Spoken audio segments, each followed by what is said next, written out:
Hey y'all, what's up? It is Roy here, and I just wanted to bring a thought to you that I've really been dwelling on for a little bit, probably about a week now, and it's something that just got a hold of me and I've not been able to shake. And a lot of it is brought on by the instant gratification seeking generation that we live in now. I myself am guilty of that. We all want to have something and we want to have it now. We want this thing from this store, and we could order it online and get it in 3 days, but we can pay for Amazon Prime and get it tomorrow. Or, oh man, I can get this, I can go and just get this tomorrow at the store, but it's 10 o'clock at night and I want it now because I just saw it, so I'm gonna go to Walmart at 10 o'clock at night and I'm gonna go get this item right now because I have to have it. Can't use it till tomorrow anyways, but we have to have it. And so our entire world now is formed around what can we get in the instant. It's the instant gratification. We've run out of patience. That's why reason people are so angry now is because if things aren't that quick, we've lost our patience and we want our answer now. We want our gratification now. We need everything now. And that's one of the biggest things that I have seen change even in my lifetime is going from I want this, or I'd like to have this, or I need to get this. I can get it on this day when I go here. But instead now it's I'm ordering it from Amazon and I'll have it tomorrow. And don't get me wrong, I'm not dogging Amazon Prime. I'm not dogging going to Walmart and getting something that you think you need, at the time. I'm guilty, like I said, I'm guilty of it myself. But it's the fact of we've lost what it's like, it seems, to be able to wait on something. And so I got to thinking about that, and the more I thought about it, I thought about the Bible, and I thought about things I had learned from the Bible and things in my life, and I thought, there's something in there. And I was reading the other day in the book of Acts, and I'm reading about Paul. I was reading between Matthew and Acts, and I was reading about Paul, and when Saul is walking down the road, and God comes to him, and it's a bright light, so bright that he falls to the ground and says, "Lord, what will you have me do?" He instantly recognized him as Lord and said, "What will you have me do?" It says he was blinded, and then his men, they took him to the house, and there he was. He didn't do anything for 3 days, and he was blinded. He didn't eat, he didn't drink, nothing for 3 days. And I got to thinking about that, and here's what occurred to me while I was looking at that. And in that story it goes on, and Ananias comes to the house, and while he is there, he comes in, and it says the blindness, it fell from his eyes almost like scales, and Paul could see again. And what did he do? What really amazed me about this, one, I'm just gonna kind of a little side note, little rabbit here I'm gonna chase, but when Paul became a Christian, Paul didn't say, well, hang on a second, let me go to Bible school first. Or, hang on a second, I'm changed now, but let me go consult for 3 years with this person before I tell anybody about Jesus. Let me go do this before I do this. No. What does it say? Paul started preaching. Paul started preaching. And it doesn't have to be you standing in a pulpit preaching a sermon to 100, 150, 200, 300 people. It doesn't matter. It doesn't have to be that. You don't have to preach in that way. I'm sure Paul didn't start out that first day walking in front of 500 people and going, "Hey, let me tell you." No. But you start telling people around you about the change you've experienced, the change in your life. Start telling people what Jesus has done for you. And I'm going to come back to that right at the end. But it says Paul started preaching.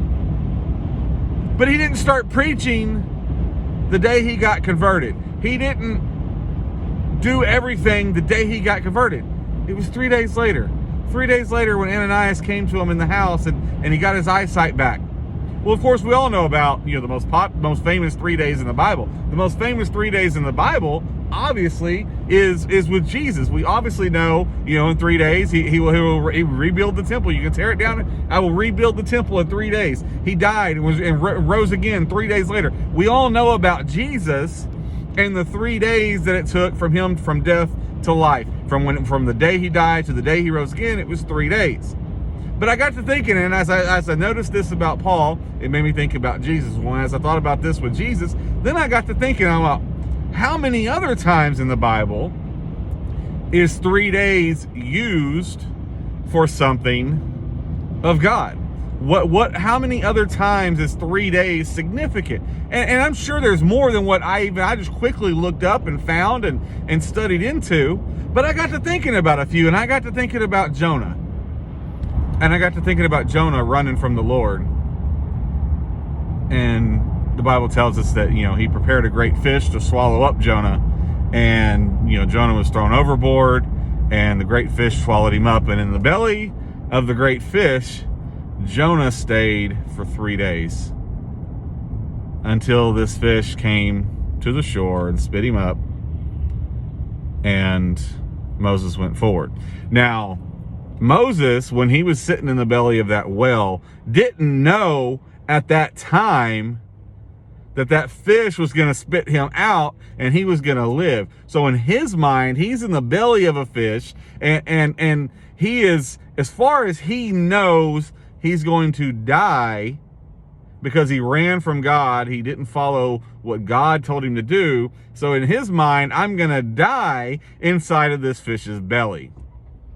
But the fish brought him to shore, spit him out, and Jonah went from death to life in 3 days. And that was just one more example. But then I got to looking at it, and I got to thinking more, and I thought, you know what? Hang on a second. And it kind of clicked. So I went back to Genesis, and I started reading in Genesis. And here's what I noticed. In creation, the first life ever created, the first life created on this earth, wasn't man, it wasn't animals, any of that, was on the third day.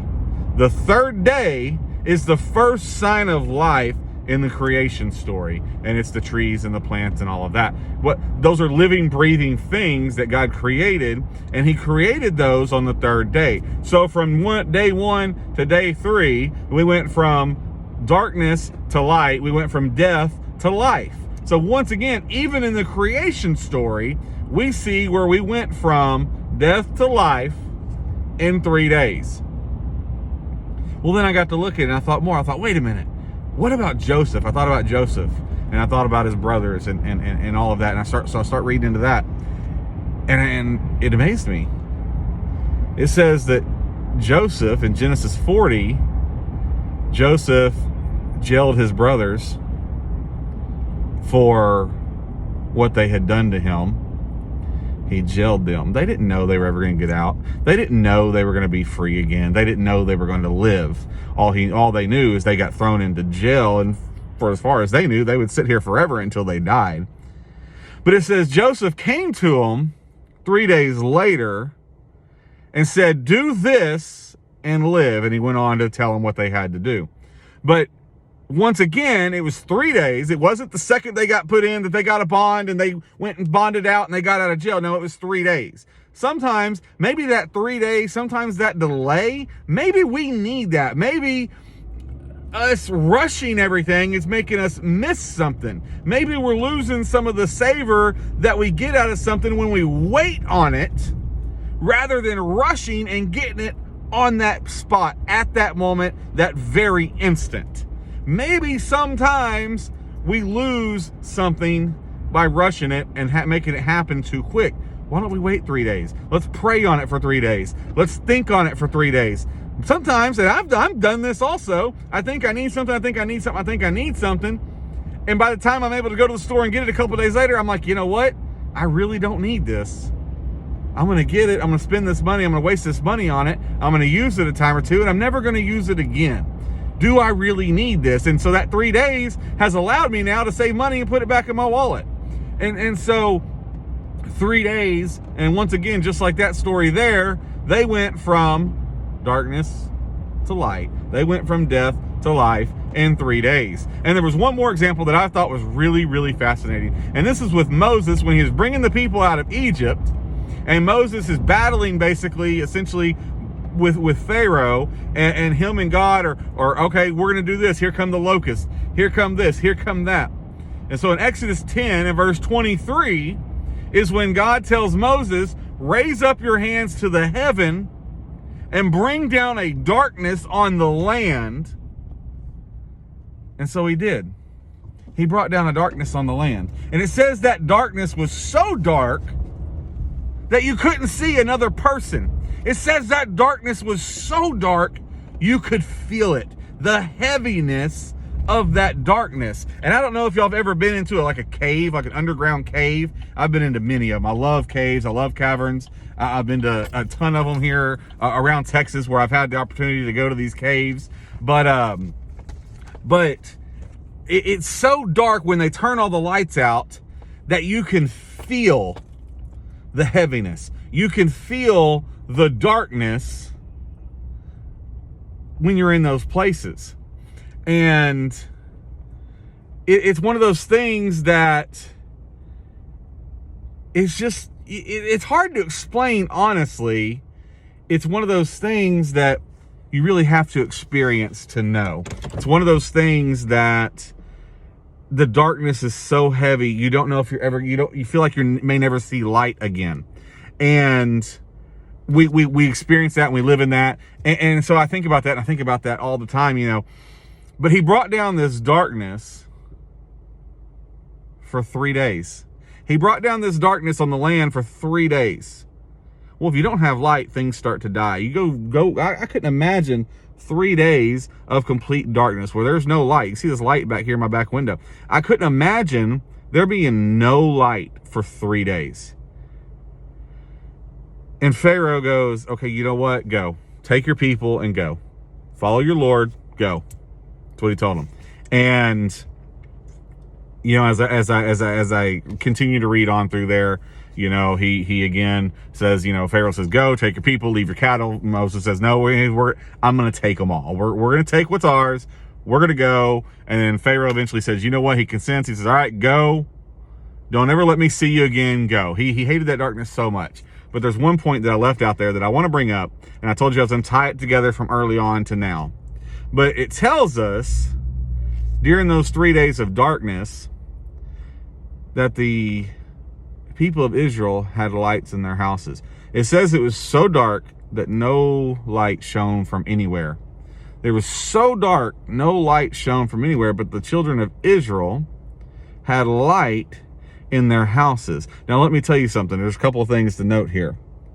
You can come out here in parts of Texas where it's really flat and you can look out and you can see a single light bulb miles and miles away.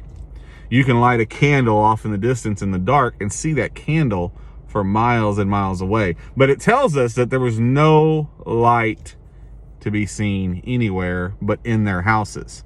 What good did that light do anybody outside of those houses? Because see, here's the thing.